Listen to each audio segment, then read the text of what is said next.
lost her, and now you're wishing you could take back what you did wrong. You lost him. How could he breathe with the pressure that you put on?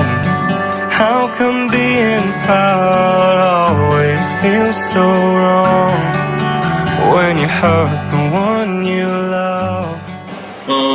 우리 아이 바르게 키우기 프로그램의 일환으로서 항상 제가 성장 강연과 성교수 강연을 계속 병행하고 있는데, 지난 시간에 이제 해운대 초등학교에서 강연을 마쳤고, 이번에 지금 백스코에서 이렇게 성교수증 강의를 하게 됐습니다. 여러분 모시고 이 강연을 하게 되어서 너무 기쁘게 생각합니다.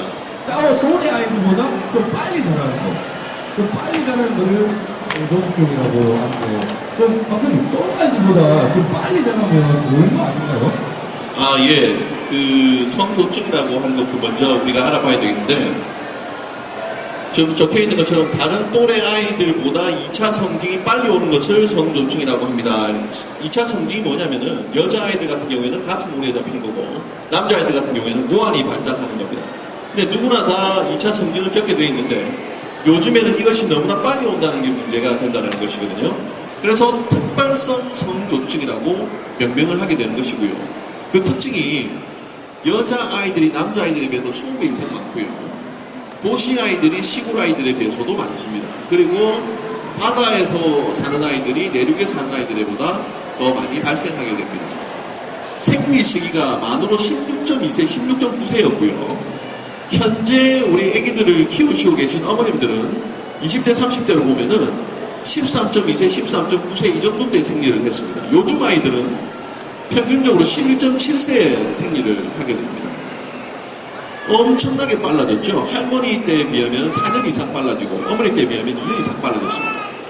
이 자체를 알고 중요하게 생각하셔야 되는 점은 뭐냐면은, 어른들의 성장 경험이 타이밍을 놓치게 한다, 이렇게 지금 적혀 있지 않습니까?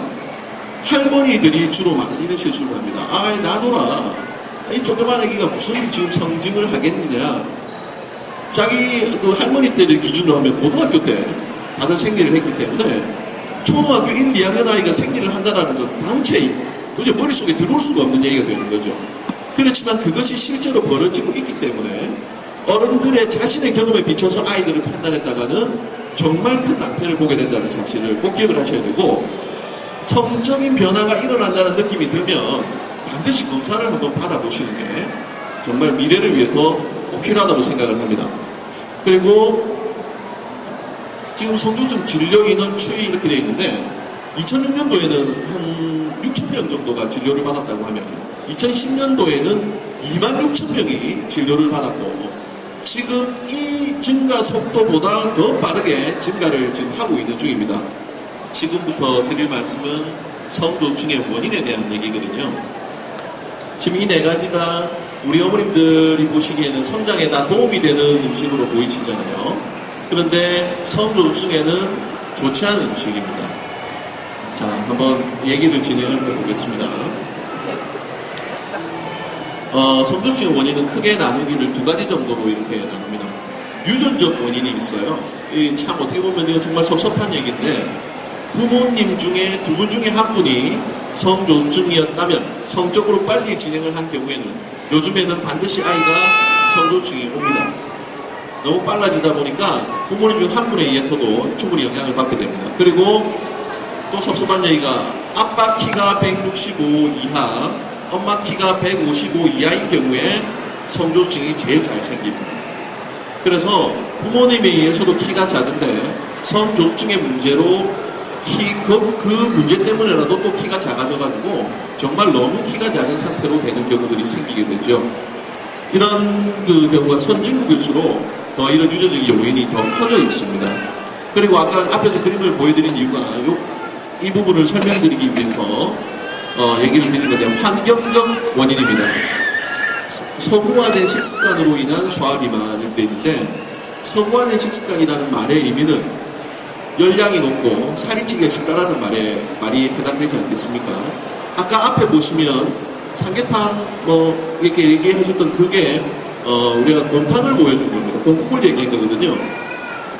모든 어머님들이 잘못 알고 계신 중에 상식 중에 하나가 곰국이 키를 많이 키워준다라고 알고 있지 않습니까? 곰국은 우리게 되면은 키를 키워주는 칼슘은 아주 적게 나오고 키를 크는데 즉 칼슘이 흡수되는데 방해되는 인성분들이 굉장히 많이 나오게 돼서 곰국을 여러 번 우려서 먹을수록 키가 더 크지 않습니다. 키를 더 방해하게 됩니다. 그리고 곰국에서 제일 많이 나오는 지방 때문에 살이 찌는데도 아주 큰 역할을 하게 되죠. 그래서 곰국은 한 번 우려서 먹는 것으로 만족을 하시고 되도록이면은 많이 드시지 않는 것이 좋겠습니다. 그리고 TV, 인터넷, 스마트폰을 통한 성적 자극이 되어 있는데요. 요즘 부모님들은 아이들이 빨리 무언가를 잘하면 굉장히 좋아합니다. 세상에 빨리빨리 정리한다고 생각하니까 기뻐하시는데 요즘에는 이것 때문에 더더군다나 성조증이 더 많이 생깁니다.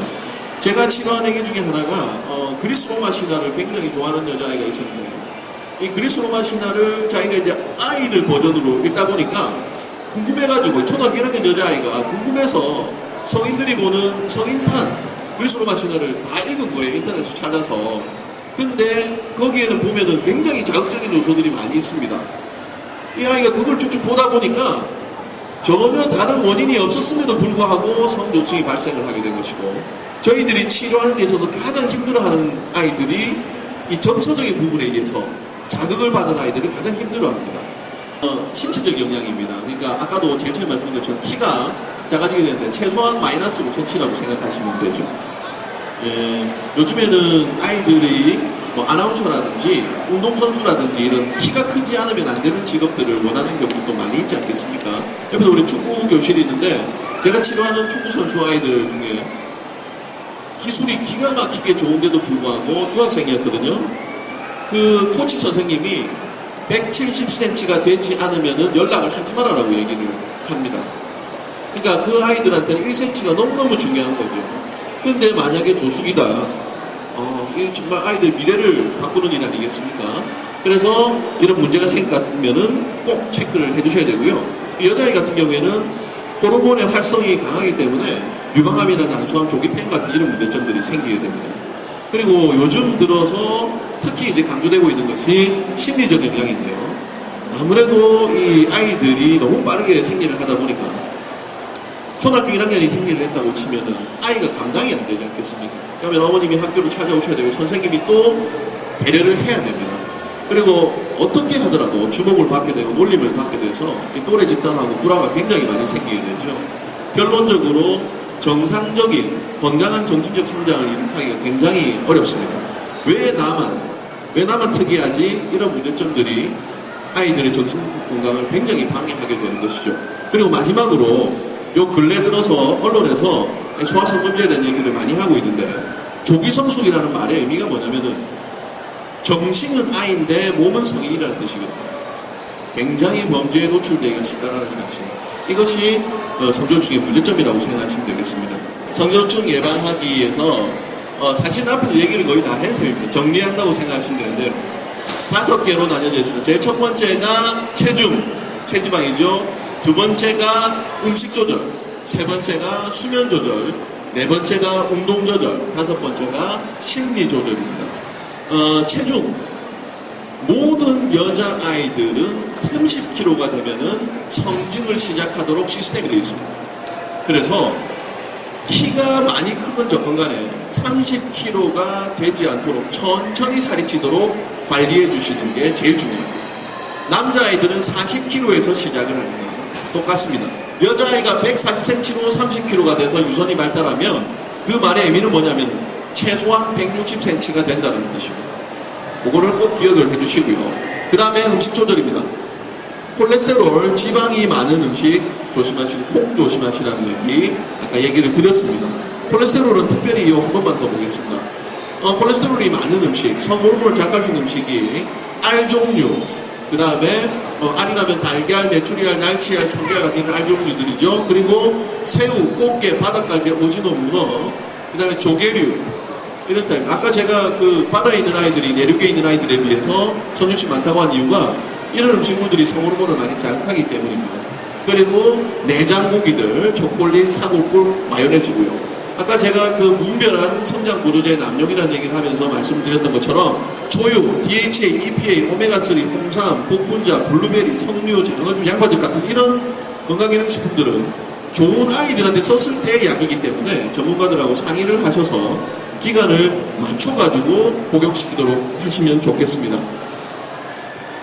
할머님의 마음으로 뭐 한번 좀 기다려봐라, 뒤에 되면 클 거다 라든지, 지금 이렇게 어린데 무슨 일이 있겠냐라든지, 이런 순간의 실수가 예전엔 만회가 되었지만 지금은 만회하기가 너무너무 어렵습니다. 그리고 그러한 그 우리의 착각들이 또 그런 세태가 그렇게 빠르게 변화하는데도 알아채지 못한 것의 그 마지막 형태가 저는 성조증이라고 생각을 하거든요.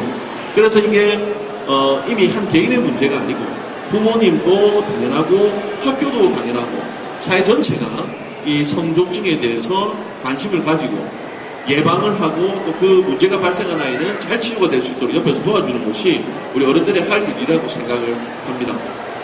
오늘 와주셔서 너무너무 감사드리고요. 이후로도 또 다른 아이들 바르게 키우기 일환의 우리 프로그램들을 계속 잘 진행해 나가도록 하겠습니다. 감사합니다. 네, 박수 부탁드리겠습니다.